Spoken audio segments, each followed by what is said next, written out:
AP liquor scam కేసులో దర్యాప్తు మరింత స్పీడప్ అయింది. సిట్ అధికారులు దూకుడు పెంచారు. మద్యం కుంభకోణ కేసులో సజ్జల భార్గవరెడ్డి పేరు బయటకొచ్చింది. అయితే ఇదే కేసులో నిందితుడు చెవిరెడ్డి మోహిత్ రెడ్డి అనుమానితుడైన ప్రద్యుమ్నాతో కలిసి ఇన్ఫ్రా కంపెనీ నిర్వహించినట్లు గుర్తించారు.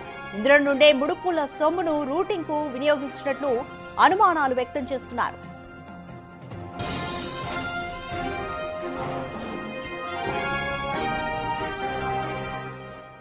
సజ్జల భార్గవరెడ్డికి ఎర్రచందనం స్మగ్లర్ విజయానందరెడ్డితోనూ సంబంధాలున్నట్లుగా సిట్ అధికారులు గుర్తించారు. దీంతో విజయానందరెడ్డి అపార్ట్మెంట్ లో విస్తృత తనిఖీలు నిర్వహించారు. ప్రస్తుతం విజయానందరెడ్డి చిత్తూరు వైసీపీ ఇన్ఛార్జిగా వ్యవహరిస్తున్నారు. విజయానందరెడ్డి అపార్ట్మెంట్ లో తనిఖీలు నిర్వహించిన అధికారులకు షాక్ గురయ్యారు. సీఎంఆర్ ప్రాజెక్టు పేరుతో కాకుండా అక్కడ వెల్ టాస్క్ ఫుడ్ కంపెనీ పేరుతో బోర్డు దర్శనం ఇవ్వడంతో దర్యాప్తు ముమ్మరం చేశారు. అయితే ఆ కంపెనీ రిజిస్టర్ కూడా కాలేనట్లుగా గుర్తించారు.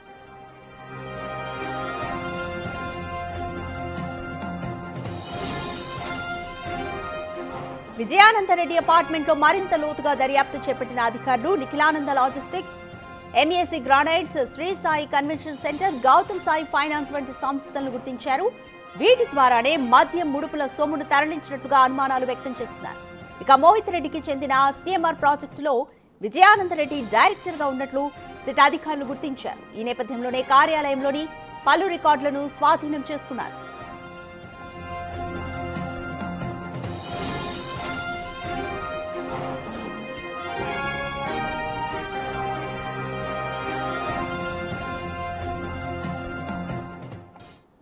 మోర్ డీటెయిల్స్ మా ప్రతినిధి దామోదర్ అందిస్తారు.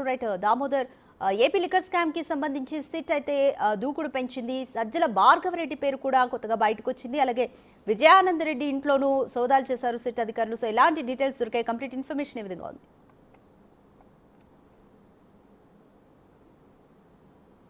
రాధిక, చిత్తూరు జిల్లాకు సంబంధించిన వైసీపీ నేత విజయానందరెడ్డి ఇంట్లో నిన్న సిట్ బృందం తనిఖీలు నిర్వహించింది. అదేవిధంగా తిరుపతిలోనే తుమ్మలగుట్టలో ఉన్న చెవిరెడ్డి నివాసం వద్దకు వచ్చింది. అప్పటికే వారు తాళాలు వేసుకొని వెళ్ళిపోయిన పరిస్థితి. ఈ నేపథ్యంలో రాత్రి 10 గంటల వరకు ఏదైతే సిట్ బృందం సభ్యులు చెవిరెడ్డి ఇంటి వద్ద వేచి చూశారు. మీరు రాకపోతే మేమే తలుపులు పగలగొడతామంటూ కూడా హెచ్చరికలు జారీ చేసిన నేపథ్యం. మొత్తం మీద అయితే సిట్ బృందం నిన్న ఆసక్తికరమైన విషయాలు ఏదైతే కేసుకు సంబంధించి పలు కీలక మలుపులు తిరిగినట్లు తెలుస్తుంది. ముఖ్యంగా గచ్చిబౌలిలోనే భీమ్సా ఇన్ఫ్రా కంపెనీకి కార్యాలయం వద్దకు వెళ్తే అక్కడ మరో బోర్డుతో ఈషా పేరుతో అక్కడ కంపెనీ నిర్వహిస్తున్నట్లు గమనించారు. అయితే అది రికార్డ్ అయినట్లు లేదు. అయితే భీమ్సా ఇన్ఫ్రా కంపెనీకి సంబంధించి అగ్రిమెంట్లో సజ్జల భార్గవరెడ్డితో పాటు చెవిరెడ్డి మోహిత్ రెడ్డి, అదేవిధంగా ప్రద్యుమ్న అనే వ్యక్తి పేరు కూడా ఉంది. ఈ విధంగా వీరు ముగ్గురు కూడా ఇందులో భాగస్వాములుగా ఉన్నట్టు తెలుస్తుంది. ముఖ్యంగా ప్రద్యుమ్న గతంలో ఎన్నికల సమయంలో 8.5 కోట్లు పట్టుబడితే ఆ డబ్బులు తనవేనంటూ కూడా చెప్పారు. ఆ డబ్బులు రికవరీ చేసుకోవడానికి కూడా ప్రయత్నించాడు. మొత్తం మీద ఏదైతే ఇటు చిత్తూరులో జరిగిన తనిఖీల్లో అనేక ఆసక్తికరమైన విషయాలు బయటపడ్డాయి. ముఖ్యంగా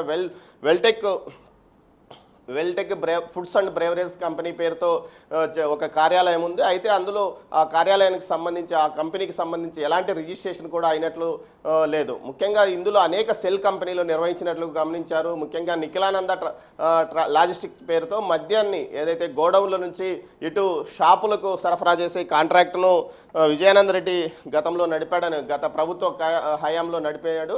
ఈ నేపథ్యంలో పెద్ద ఎత్తున అక్రమాలు కూడా జరిగినట్లు నిర్ధారించారు. అయితే మద్యం డబ్బులతో అనేక షెల్ కంపెనీలు నిర్వహించినట్లు సమాచారము. ఏదైతే ఎంఎన్సి గ్రానైట్స్, అదేవిధంగా Nikhilanand logistics, Sai Sonu granites, Raj granites, MSJ exports, Nikhilananda developers, Sri Sai convention centre, Gautami Sai finance అనే ఇన్ని కంపెనీలన్నీ కేవలం ఒక చిత్తూరులోని బీవీరెడ్డి కాలనీ నిఖిలానంద అపార్ట్మెంట్లోనే నిర్వహించినట్లు సమాచారం. ఇది ఏదైతే చిత్తూరు వైసీపీ ఇన్ఛార్జ్ విజయానందరెడ్డికి సంబంధించిన కార్యాలయము, అదేవిధంగా నివాస గృహం కింద ఉంటుంది, పైన కార్యాలయం ఉంటుంది. అదేవిధంగా తిరుపతి నుంచి ఏదైతే తిరుపతిలో గతంలో ఒక సర్వే ఏజెన్సీని ఎయిర్ బైపాస్ రోడ్లో చెవిరెడ్డి భాస్కర్ రెడ్డి నిర్వహించాడు. అక్కడి నుంచి అనేక సెల్ కంపెనీలు కూడా నిర్వహించారని తెలుస్తుంది. Kalyana Venkateswara Swamy infra private limited, campaign power service private limited, Chevireddy Munireddy gardens private limited, Jordan private limited, Chevireddy Munireddy Rosamma infra private limited, match corp technology private limited, జెన్నిస్ medilabs diagnostics centre private limited. ఈ విధంగా అనేక షెల్ కంపెనీలను వీరు నిర్వహించారు. ఈ నిర్వహణలో భాగంగా ఏదైతే మద్యం స్కామ్లో వచ్చిన ఆదాయాన్ని ఈ విధంగా పక్కకు మళ్లించి 600 కోట్ల మేర రియల్ ఎస్టేట్ కూడా నడిపినట్లు తిరుపతి, అదేవిధంగా హైదరాబాద్, బెంగళూరు, చెన్నై నగరాల్లో 600 కోట్ల మేర చెవిరెడ్డి మోహిత్ రెడ్డి పేరుగా ఈ రియల్ ఎస్టేట్ వ్యాపారం నడిచినట్లు కూడా ఏదైతే సిట్ అధికారులు తమ దర్యాప్తులో గుర్తించినట్లు సమాచారం. అయితే మొత్తం మీద చూస్తే ఇటు ఉమ్మడి చిత్తూరు జిల్లాకు సంబంధించి ఇప్పుడే కీలక నాయకులు ఈ కేసులో ఇన్వాల్వ్ అయిన పరిస్థితి. ఏదైతే ఎంపీ మిథున్ రెడ్డితో పాటు అదేవిధంగా చెవిరెడ్డి భాస్కర్ రెడ్డి అరెస్ట్ అయ్యారు.